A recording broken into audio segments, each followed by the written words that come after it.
Muy buenas a todos, soy Adam Martín, bienvenidos a mi canal de tutoriales en internet. En este vídeo vamos a hablar de la última versión de V-Ray, la versión 3.5 que acaba de salir recientemente al mercado. Y como ya sabéis, siempre que sale una nueva versión de alguno de los programas que utilizo con frecuencia, me gusta hacer un vídeo de primeras impresiones, donde os cuento un poco cuáles son los cambios más importantes y cuáles son las novedades que han afectado más a mi forma de trabajar con el programa. En el caso de esta nueva versión de V-Ray, para mí los dos cambios más significativos son V-Ray Interactive Production Render y Glossy Fresnel. Estos dos han cambiado drásticamente mi forma de creación de materiales con el motor de render.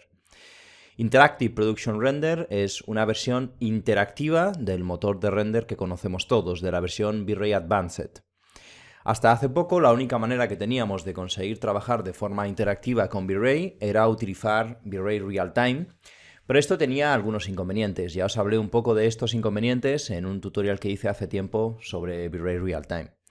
Y además trabajábamos con dos motores diferentes. V-Ray Real Time es un motor completamente diferente y eso puede dar lugar a discrepancias en los resultados entre uno y el otro. Lo que han hecho es hacer que el motor de render CPU, el V-Ray Advanced, sea ahora interactivo. Y aquí me gustaría recalcar que el hecho de que sea interactivo no significa que sea en tiempo real. Hay mucha gente que está confundida con este concepto. La velocidad de interacción va a depender completamente de la potencia de vuestra máquina, ¿de acuerdo? Para conseguir unos resultados muy buenos con el render interactivo necesitamos una máquina muy potente.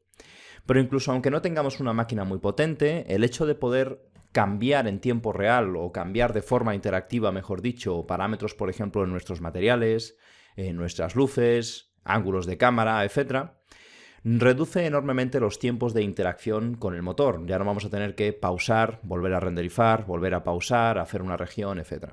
Va a ser mucho más dinámico el proceso de trabajo con la herramienta.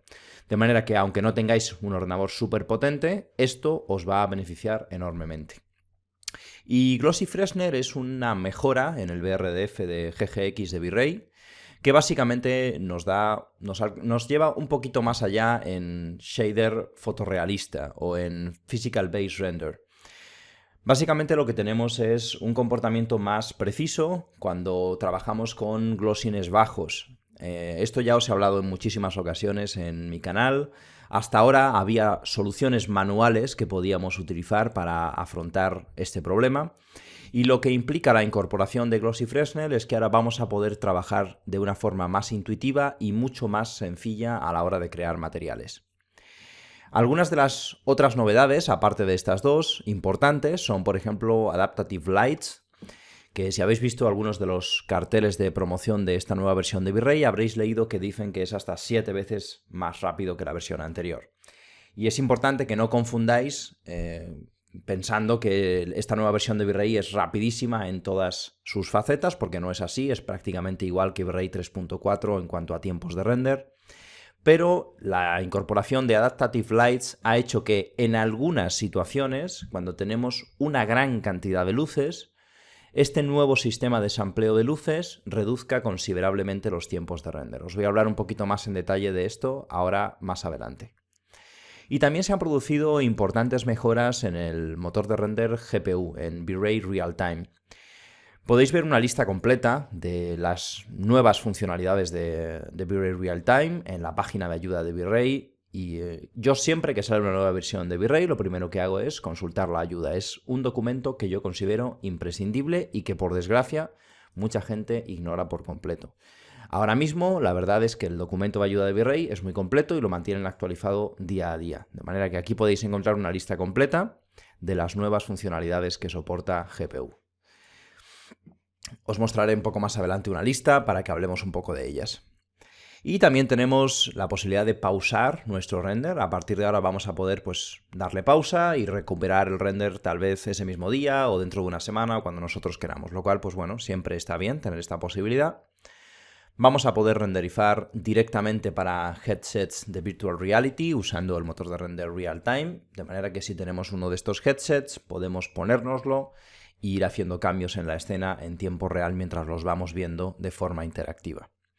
No voy a hablar de esta opción en este vídeo, básicamente porque no tengo conectado el headset de Virtual Reality y porque seguramente deje este tipo de contenido para más adelante junto con Al Surface y quizá alguno otro.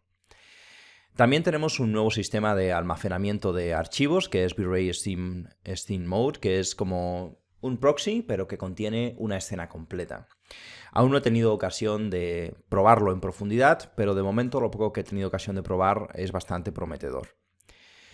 Interactive Lens Effects nos va a permitir trabajar con los efectos de lente, ya hice un tutorial hace bastante tiempo sobre estos efectos, y ahora vamos a poderlos usar de forma interactiva. Mientras se está realizando el render con Interactive Production Render, vamos a poder ir ajustando parámetros para conseguir exactamente lo que estamos buscando. También tenemos un nuevo material dentro de V-Ray, que es Al Surface Material. Este es un material originalmente diseñado para Arnold, es un material open source y que se ha hecho muy popular entre los usuarios de Arnold y destaca sobre todo por su subsurface scattering. Mucha gente considera este material muchísimo mejor que las alternativas que tenemos ahora mismo. Es muy intuitivo y nos permite tener mucho control sobre subsurface scattering.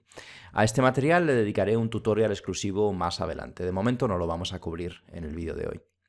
Y también tenemos la posibilidad de cargar MDL Materials de NVIDIA directamente dentro de V-Ray. Podéis crear estos materiales o descargarlos de la página de NVIDIA. Podéis crearlos, por ejemplo, en System Designer. Tiene un editor gráfico para este lenguaje. Y supongo que es posible que eventualmente aparezcan más aplicaciones que nos permitan manipular y crear de forma fácil este tipo de materiales. De manera que en este tutorial me voy a centrar sobre todo en estas dos características. Vamos a ver Adaptive Lights y vamos a repasar un poquito por encima el resto de funcionalidades. Vamos a comenzar con Interactive Production Render, que es para mí lo más importante que han cambiado en esta versión de V-Ray. Y para activarlo es súper sencillo, simplemente tenemos que abrir el Frame Buffer, por ejemplo, y darle a este botoncito de aquí. Y automáticamente iniciaremos nuestro render interactivo. Evidentemente se trata de una escena muy sencilla, lo que tenéis ahora mismo delante pues es un dome con un modelo 3D, es algo súper sencillo, está diseñado así para que yo pueda hacer mis pruebas de materiales muy rápido, pero si es una escena muy compleja los tiempos de interacción van a ser cada vez más reducidos, ¿de acuerdo?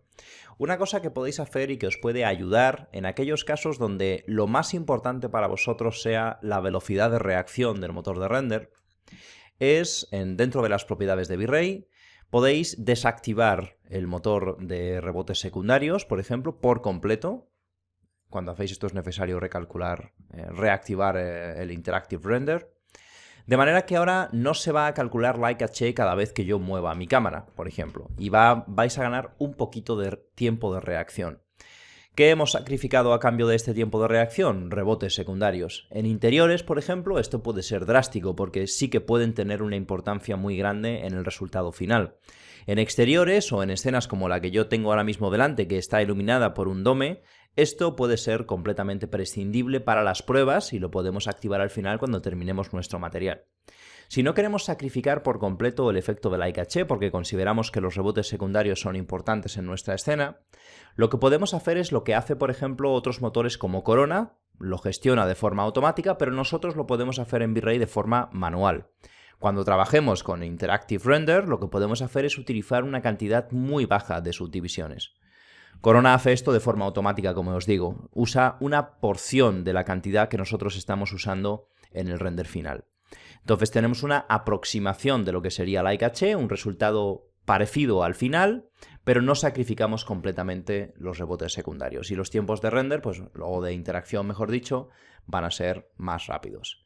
Pero si os fijáis, cuando yo muevo la cámara va a haber unos segundos donde se calcula Light Cache, ¿vale? Apenas se ve, es muy rápido en este ejemplo, pero estas serían las dos maneras de afrontar las situaciones en las que estáis buscando tiempo de interacción por encima de todo.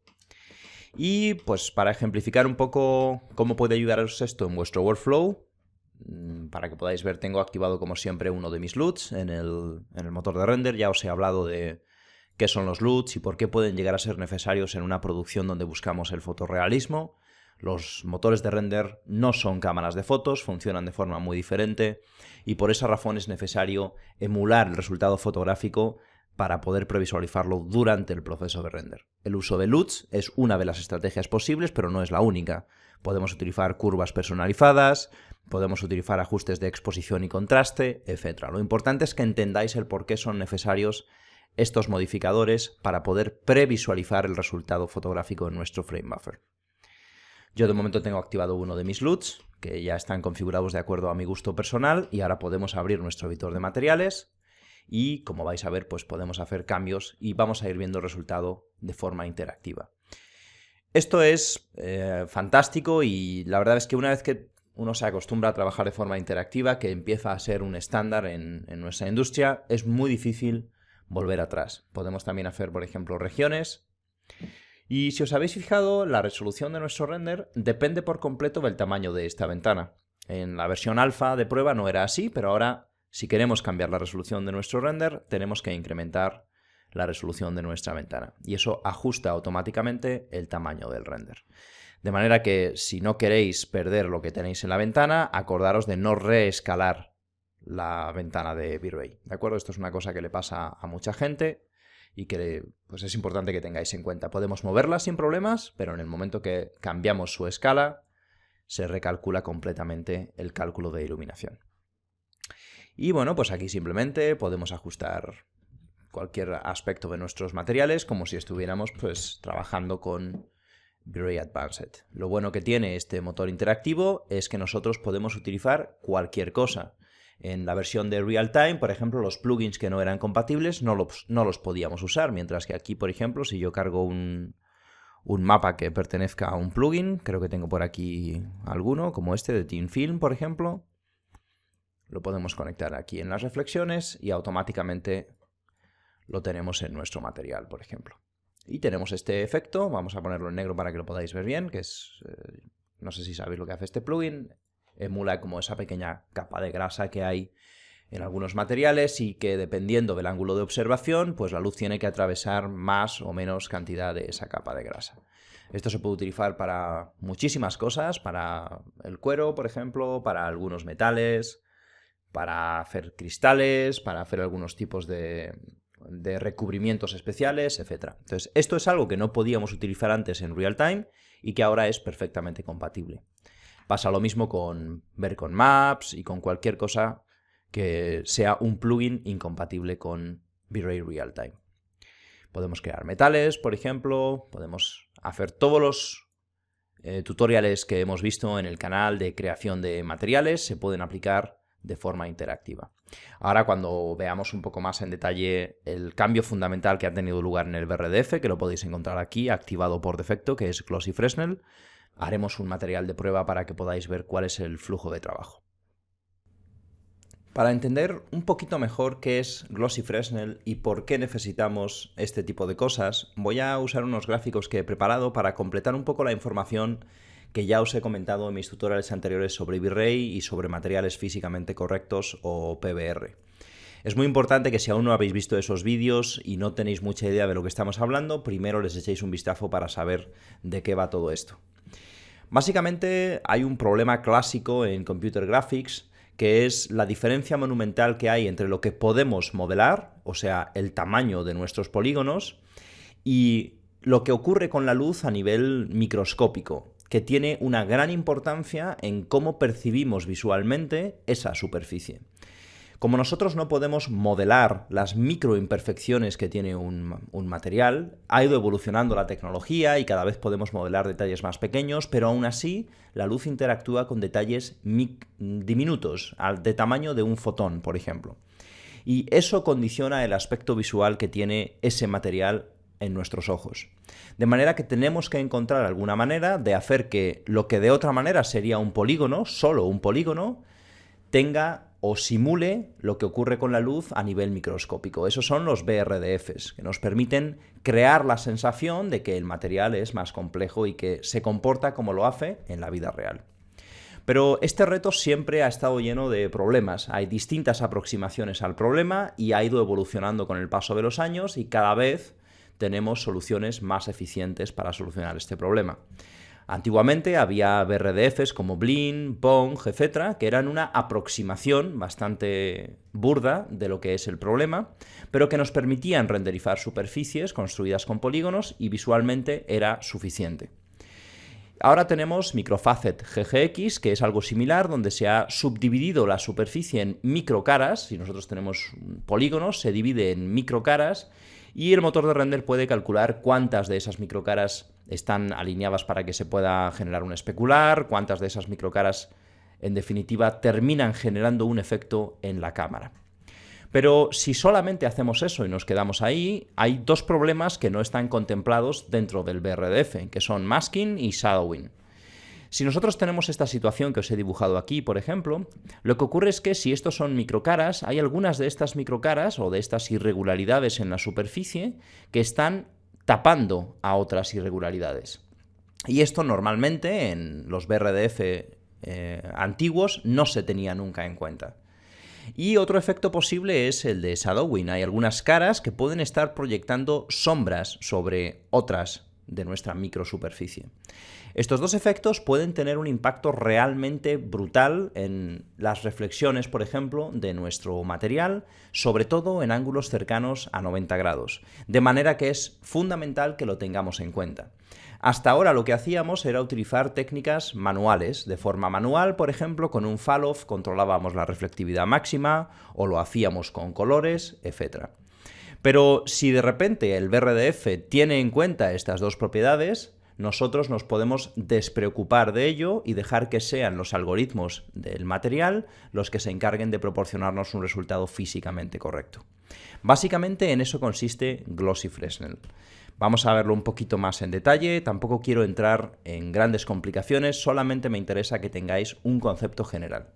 Cuando nosotros tenemos un glossiness de 1 o un roughness de 0, que sería lo mismo, la superficie es completamente pulida.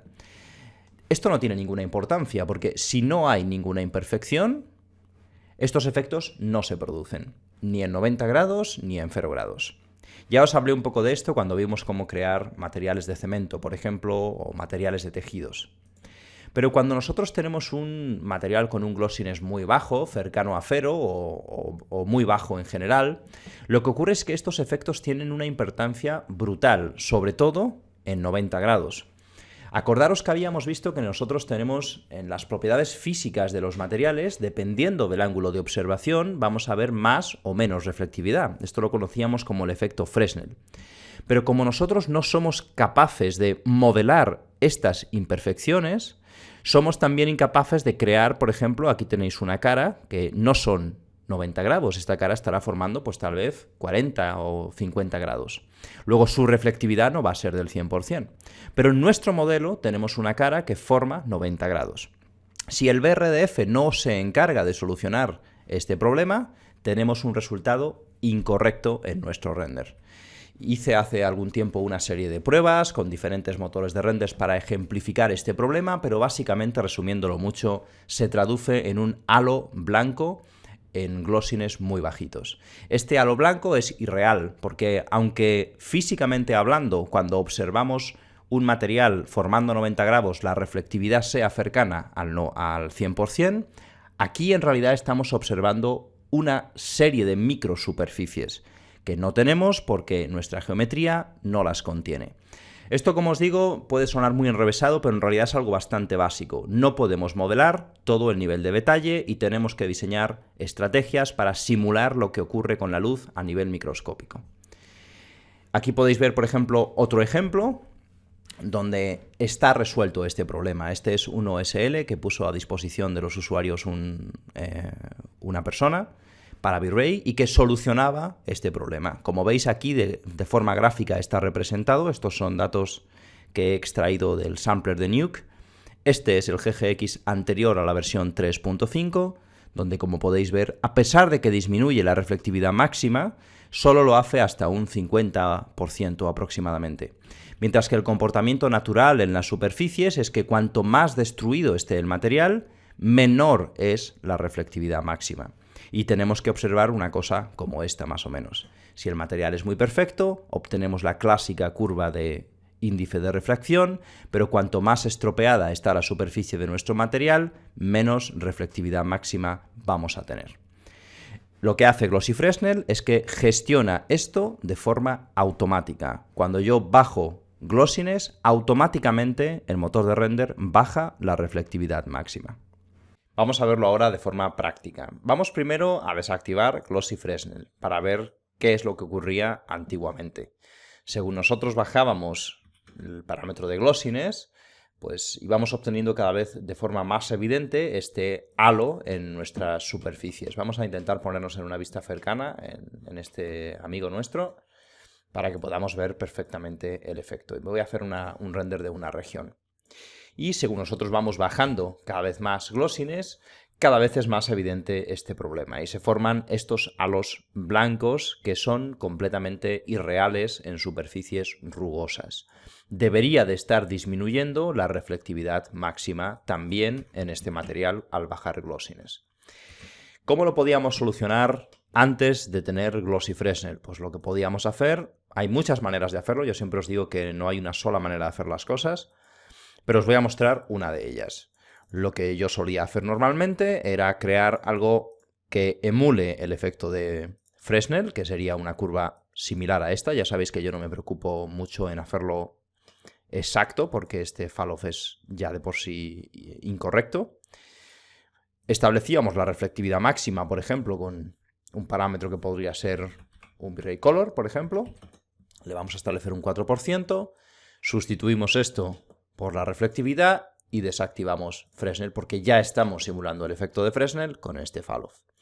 Como veis, el resultado es muy similar, pero ahora yo puedo controlar la reflectividad máxima y lo que puedo hacer es bajarla. Y esto está más cerca de lo que debería de ocurrir en la vida real. ¿Qué ocurre? Que no es muy intuitivo, porque yo tengo que tener bastantes conocimientos sobre shading para poder hacer esto de una forma correcta. La ventaja que tenemos ahora es que no tenemos que hacer esto, no tenemos que controlarlo manualmente. Habrá situaciones donde podemos seguir haciéndolo manualmente si nos interesa, ¿de acuerdo? Esto no está completamente descartado, puede ser interesante en algunas ocasiones. Pero ahora simplemente mantenemos activa la pestaña de Fresnel y Glossy Fresnel estará activo por defecto. Y como veis, ya no tenemos ese problema en los bordes de nuestro objeto. Este es un perfecto ejemplo de la importancia que tiene comprender cómo funciona nuestro motor de render, los materiales y las nuevas actualizaciones que van saliendo. Porque si vosotros instaláis la versión 3.5 de V-Ray y no entendéis qué significa esto, muy probablemente no vais a entender cómo os vais a poder beneficiar de este parámetro. Y seguramente, si aparece marcado por defecto, vais a notar que vuestros materiales han cambiado respecto a otras escenas de V-Ray, tal vez no sabéis por qué, etc.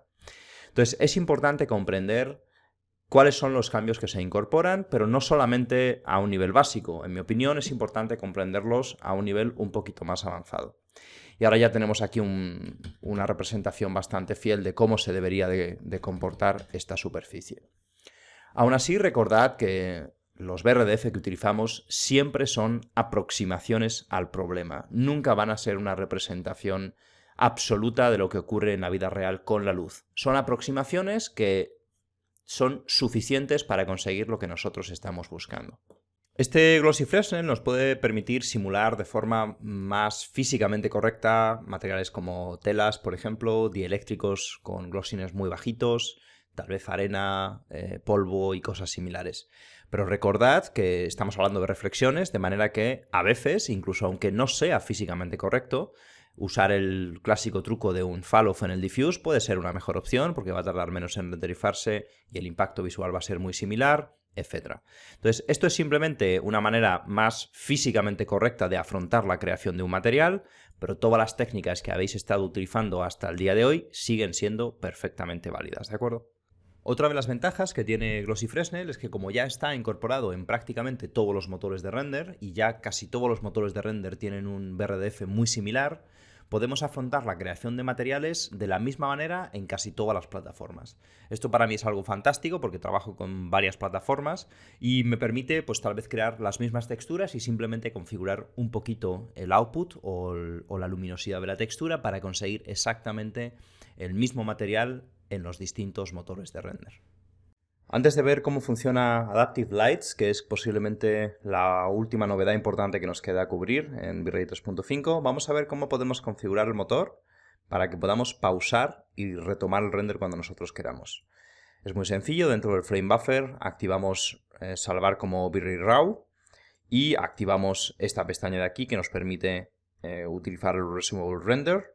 Y ahora simplemente vamos a darle render, yo lo tengo configurado en buckets para que el efecto sea visualmente más evidente, pero podéis utilizar también Progressive sin problemas.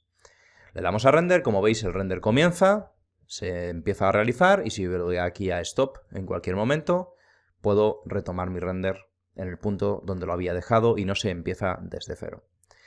Esto puede ser muy interesante, pues no sé, tal vez usando Progressive. Para hacer un render previo con poquitos pases, le damos a Stop, mandamos las imágenes y la que sea seleccionada tal vez la renderizamos como final con más pases. O tal vez podemos configurar una cantidad de intervalos en el motor de render para que se guarde automáticamente en nuestro render cada 5 minutos, por ejemplo. En caso de que tengamos miedo de que pueda irse la luz o pueda ocurrir alguna cosa con nuestro render, no perderíamos todo el trabajo, sino hasta el último salvado automático. Para mí es una funcionalidad muy interesante, pero hay que acordarse de activarla, es lo único que tenéis que tener en cuenta.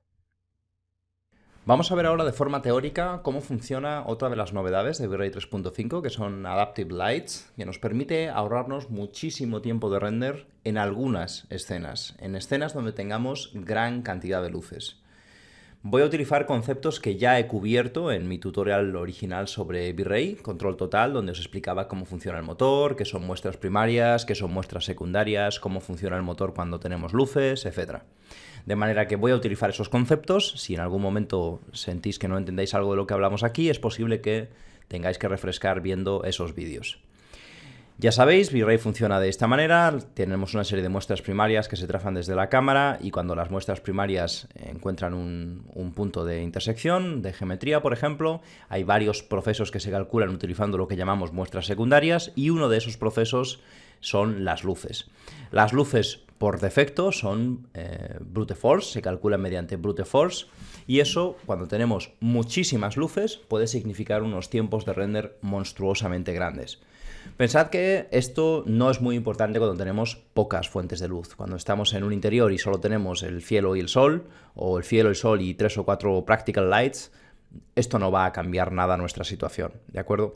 Pero cuando tenemos, por ejemplo, que renderizar una gran superficie, una escena nocturna tal vez de una ciudad y hay miles de luces, que es algo que a mí personalmente me ha ocurrido en varias ocasiones.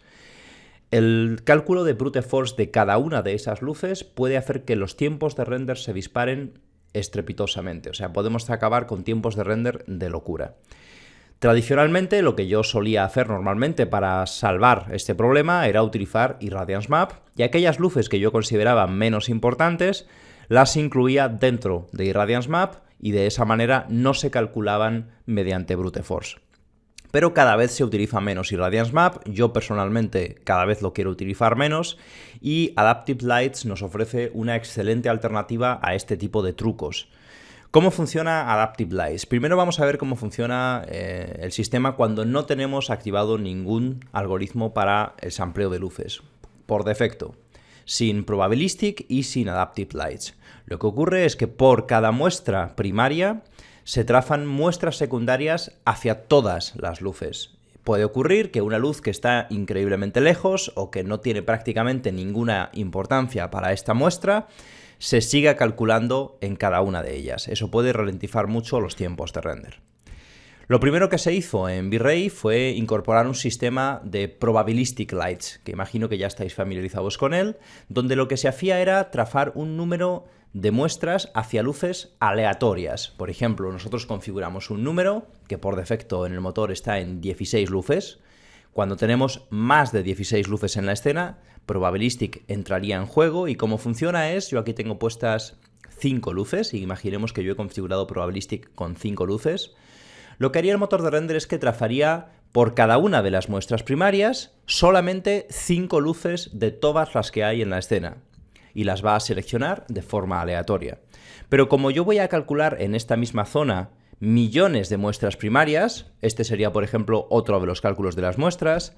Este sería otro con otras 5 luces diferentes. Eventualmente voy a terminar con un sampleo donde todas las luces van a estar incluidas en esta zona de aquí. Es un intento de simplificar el cálculo de luces limitando la cantidad de muestras por sample primario a 16, por ejemplo, que es el valor por defecto. Lo que ocurre es que esta aproximación a veces presenta problemas, a veces aparece ruido en lugares donde no nos interesa o a veces pues simplemente hay algún tipo de error. La solución a la que han llegado en V-Ray es una evolución de Probabilistic Lights que ellos han llamado Adaptive Lights. Es algo muy similar, también vamos a limitar la cantidad de luces que se van a calcular por cada muestra primaria, pero en lugar de hacerlo de forma completamente aleatoria, el motor de render va a utilizar los cálculos de Light Cache para determinar cuáles son las luces más importantes en esta muestra primaria. Y va a darle prioridad a esas luces por encima de todas las demás. Esto le va a permitir que este cálculo simplificado de iluminación sea muchísimo más exacto. De manera que cuando tengamos muchísimas luces en nuestra escena, el uso de Adaptive Lights puede simplificar enormemente los tiempos de render y ofrecernos unos resultados muy precisos. No hay que hacer absolutamente nada para configurarlo, simplemente ponemos Adaptive Lights y definimos el número de luces que queremos que utilice el motor de render. Como veis, por defecto tenemos configurado este nuevo sistema de sampleo de luces, de manera que si no lo queréis utilizar, acordaros de desactivarlo manualmente. Esta sería la opción donde no hay ningún tipo de cálculo adaptativo en las luces. Todas las luces se calculan para todas las muestras. Recordad que esto puede ser muy lento cuando tenemos muchísimas luces. Y aquí tenéis Probabilistic, que es la aproximación que teníamos antes de 3.5, y Adaptive, que es posiblemente la mejor solución para la mayoría de situaciones. Simplemente configuráis aquí el algoritmo que queréis utilizar y definís cuántas luces vais a utilizar. Si hay muchísimas luces muy cerca de las muestras, pues tal vez tenemos que incrementar este número, ¿de acuerdo?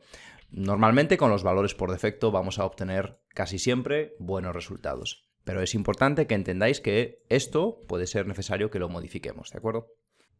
Y vamos a terminar viendo las novedades de V-Ray Real-Time, de la versión GPU del motor, que la verdad es que son bastante importantes, o sea, han hecho un gran trabajo en mejorar esta versión 3.5.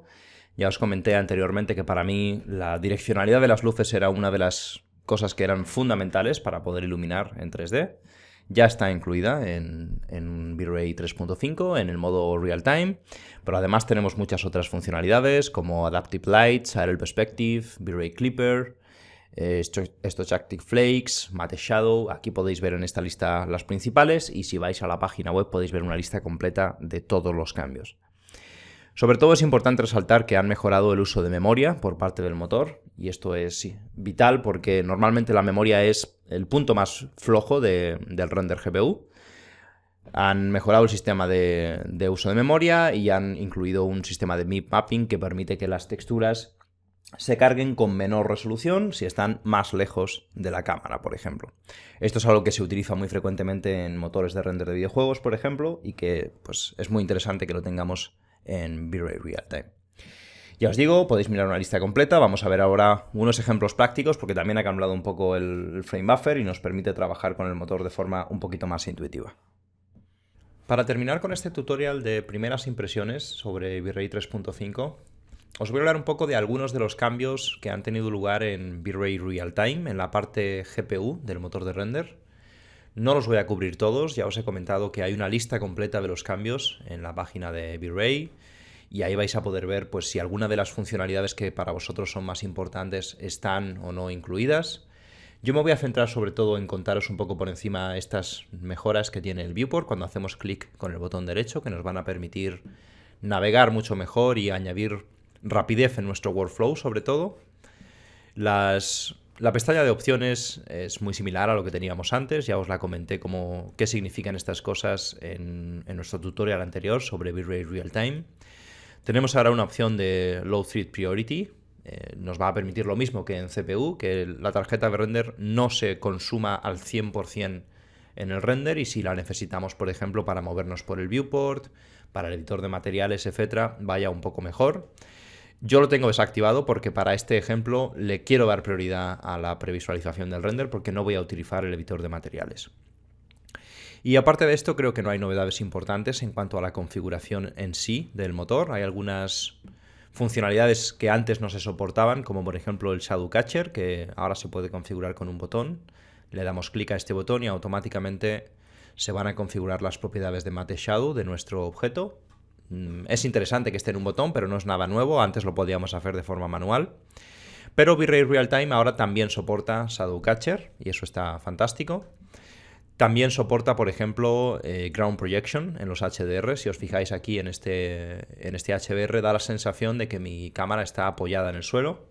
Y es porque estamos utilizando Ground Projection para que la proyección sea, en lugar de en una esfera, en una semiesfera con un radio determinado.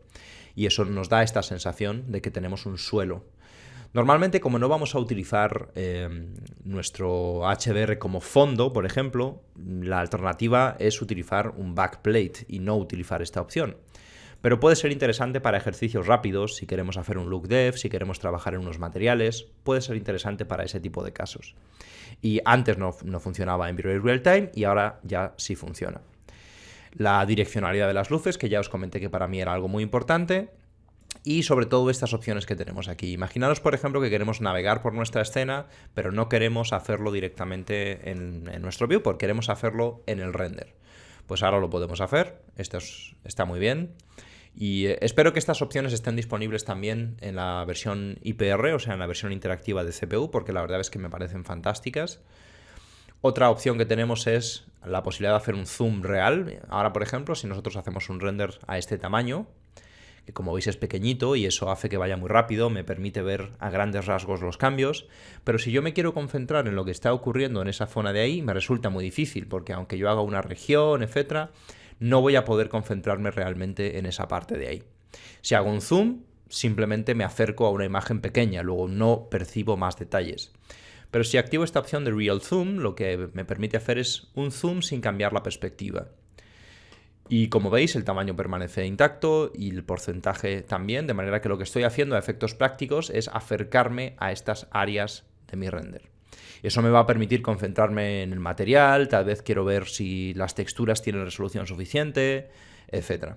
Y una vez que termine, puedo desactivarlo y recupero mi perspectiva original. También podemos pausarlo y reiniciarlo. Reiniciarlo tarda bastante en esta versión porque se calculan los bitmappings al principio y demás. Así que normalmente lo más interesante es pausarlo. Si no queremos que siga renderizando y queremos hacer otras cosas, lo podemos pausar y luego lo reiniciamos. Con Resume vuelve a empezar el render. También ahora podemos seleccionar cosas directamente en nuestro render. Imaginaros que yo veo el render y digo, pues quiero ver qué pasa con este objeto de aquí, que tiene algo extraño, por ejemplo. Y lo puedo seleccionar directamente, por ejemplo, aquí. Podéis ir seleccionando objetos directamente en vuestro render. También podéis obtener materiales. Esto va a ir un poquito despacio porque no tengo activado Low Thread Priority. Y imaginaros, quiero seleccionar el material de esta parte de arriba, por ejemplo. Pues el motor de render lo selecciona y me lo aísla en una vista para que yo pueda trabajar con él. Pues seguís teniendo todos vuestros materiales aquí, en esta otra vista, ¿vale? Simplemente él va a crear una nueva que contienen nada más que el material que vosotros le habéis dicho. Y también podéis establecer la distancia de enfoque, que es algo que la mayoría de motores de render GPU tiene hoy en día. Vamos a ponernos quizás en una vista un poquito más exagerada para que se vean bien las diferencias en enfoque. Y tal vez vamos a hacer un render ligeramente más grande. Como veis, el render depende de la resolución de la ventana, como en Interactive Production Render. Y para poder ver bien estos ejemplos, vamos a activar la profundidad de campo de nuestra cámara. Vamos a seleccionar la cámara. Yo ya la tengo configurada con un f-number muy bajo para que sea muy exagerado el efecto y lo podamos ver bien. Activamos profundidad de campo y simplemente con Set Focus Distance podemos decir, pues quiero enfocar a este botoncito de aquí. Ya os digo, esto es algo que ya si trabajáis con otros motores GPU, imagino que conocéis a la perfección. Podemos cambiar la distancia de enfoque y de repente enfocar aquí abajo y entonces todo lo demás automáticamente se ajusta. Lo bueno que tiene es que ya sabéis, este es un desenfoque de cámara que es bastante realista, a diferencia del que podemos obtener en postproducción, que generalmente pues, es un poquito más difícil que sea preciso. Y bueno, vamos a enfocar tal vez ahí al fondo para desenfocar toda la cámara y que lo podáis ver bien.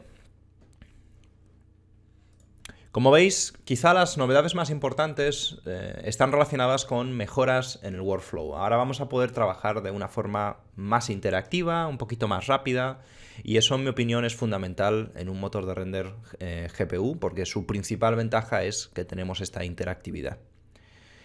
De momento es todo lo que os quiero contar sobre V-Ray 3.5. Este es un vídeo con mis primeras impresiones. Más adelante, según vaya desarrollando y utilizando más el motor, iré haciendo nuevos tutoriales sobre materiales, etc. Hay un timelapse en el canal sobre un ejercicio rápido de texturización utilizando una de las versiones beta de V-Ray 3.5, pero que os puede servir para entender cuál es mi workflow actual a la hora de crear materiales con Interactive Production Render y las novedades de V-Ray 3.5. Como siempre, espero que os haya gustado el contenido de este tutorial. Si es así, me encantaría que os suscribierais al canal y que se lo recomendarais a vuestros amigos si pensáis que también pueden estar interesados. Espero que os haya gustado y nos vemos en la próxima.